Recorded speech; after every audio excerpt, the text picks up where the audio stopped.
Good morning. Good morning. देखिए, रोज की भांति मैं आज आयतन से रिलेटेड क्वेश्चन लेके आया हूँ जो आने वाले एग्जामों में बार बार पूछे जाते हैं। इस तरह के क्वेश्चन में आज आपको बड़े सरल और सहज तरीके से बताऊंगा। ठीक है, देखिए, एक घनाकार टंकी की भुजा 4 सेंटीमीटर है। घन का आयतन क्या होगा?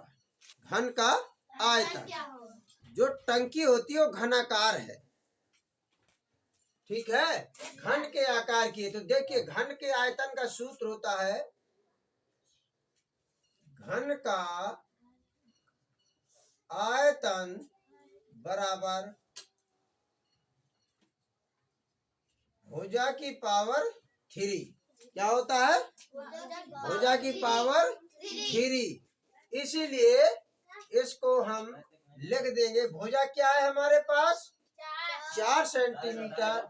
इसलिए 4 की पावर 3 बराबर 4 गुणे 4 गुणे 4। 4 चौको 16, 16 चौको 64, 64 सेंटीमीटर क्यूब। ठीक है, समझ में आया? अब देखिए, अगला क्वेश्चन है 6 सेंटीमीटर किनारा वाले एक घन का आयतन क्या होगा? ये भी घन है, लेकिन उसके एक किनारे की जो लंबाई है वो कितनी है? 6 सेंटीमीटर। तो इसमें भी यही सूत्र लगाएंगे, घन का आयतन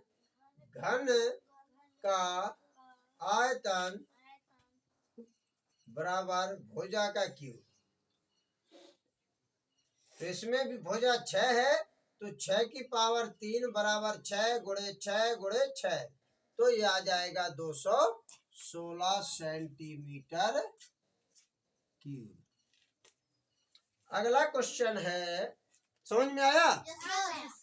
अगला क्वेश्चन, एक बक्से का आयतन क्या होगा? उसकी भुजा की लंबाई 3 सेंटीमीटर है। बक्से का आयतन, तो देखिए, बक्से का आयतन पूछ रहा है।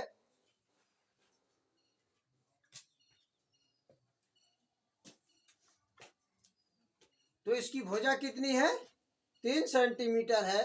तो घनाकार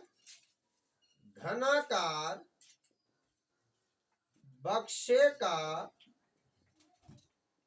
आयतन बराबर भुजा की क्यूब।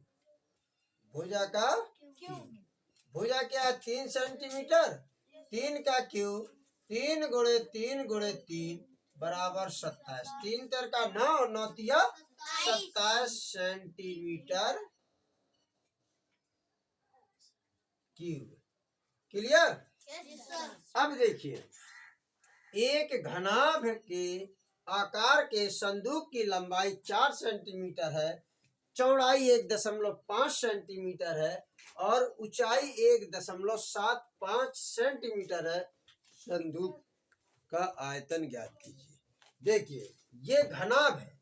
घन और घनाभ में अंतर होता है। घन की चारों भुजाएं बराबर होती है। घन की सभी भुजाएं बराबर होती है। घनाभ की भुजाएं बराबर, आमने सामने की भुजाएं बराबर होती है। घन का निर्माण वर्ग से होता है। वर्गाकार आकृति होती है। तो इस तरह जब वर्गाकार आकृति ऐसे वर्ग होता है, इसी वर्ग से हम ऐसे घन का निर्माण करते हैं, इस तरीके से। और घनाभ का निर्माण आयताकार आकृति से करते हैं। जैसे एक आयत होता है, ऐसे आयत की आमने सामने भुजा बराबर होती, इस आयत से हम घनाभ का निर्माण करते हैं ऐसे। ये अंतर होता है घन घनाभ में। तो घन वाले क्वेश्चन में एक भुजा दी जाती है। घनाभ वाले में उसकी मजबूरी है कि लंबाई, चौड़ाई, ऊंचाई तीनों दी जाएगी, क्योंकि अलग अलग होती है। ठीक है, तो देखिए, ये घनाभ के आकार का है। तो घनाभ का आयतन, घनाभ का आयतन बराबर लंबाई गुणे चौड़ाई गुणे ऊंचाई।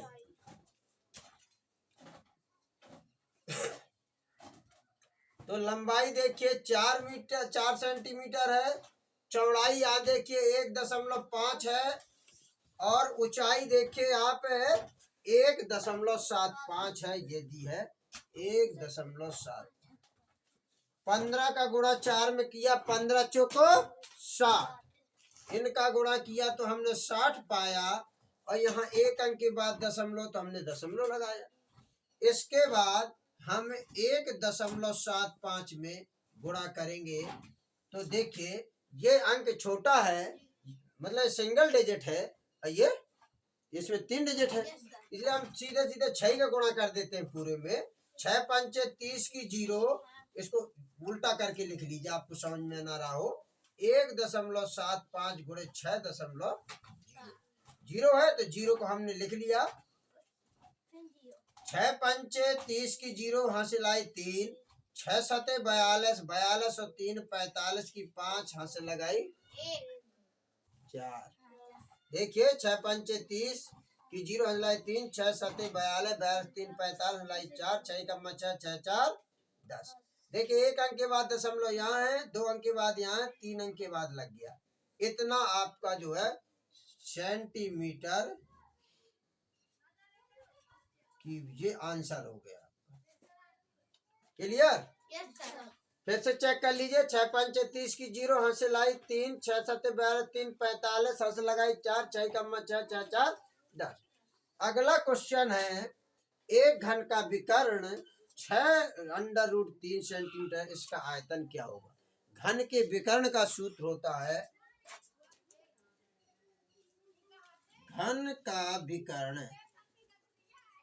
का विकर्ण बराबर a√3, ये होता है, मतलब भुजा√3 होता है। इसीलिए विकर्ण दिया है इसमें, इसलिए विकर्ण के स्थान पर इसको 6√3 को हम लिख देंगे, और यहाँ पर a√3 लिख देंगे।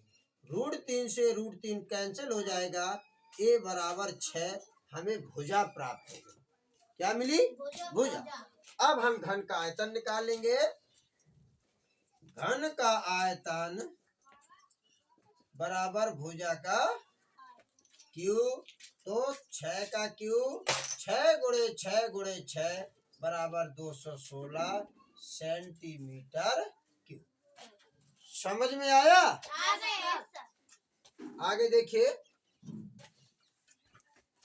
अगला क्वेश्चन दिया है, एक घन के विकर्ण की माप 4√3 सेंटीमीटर है, इसका आयतन कितना होगा? वो सेम क्वेश्चन वही है, हम घन के विकर्ण का सूत्र लगाएंगे।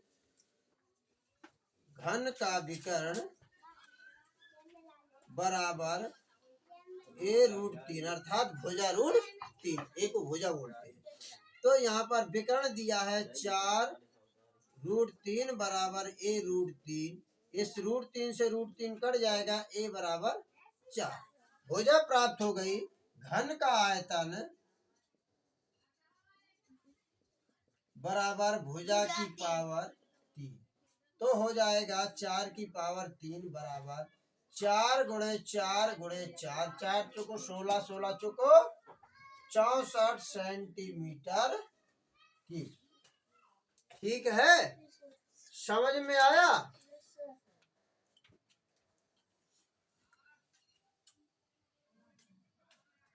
देखिए ये सेंटीमीटर में इसकी भी वैल्यू, सबकी सेंटीमीटर में वैल्यू है, किसी भी क्वेश्चन में इसमें मीटर में वैल्यू है ना?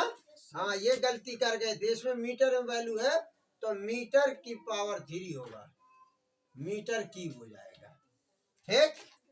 समझ में आ गया? अगर आपको हमारे क्वेश्चन समझ में आते हैं तो आप हमारे वीडियो को लाइक करें और सब्सक्राइब करें, कमेंट्स करें। ठीक है? कमेंट्स में जय श्री राम लिखें। Thank you.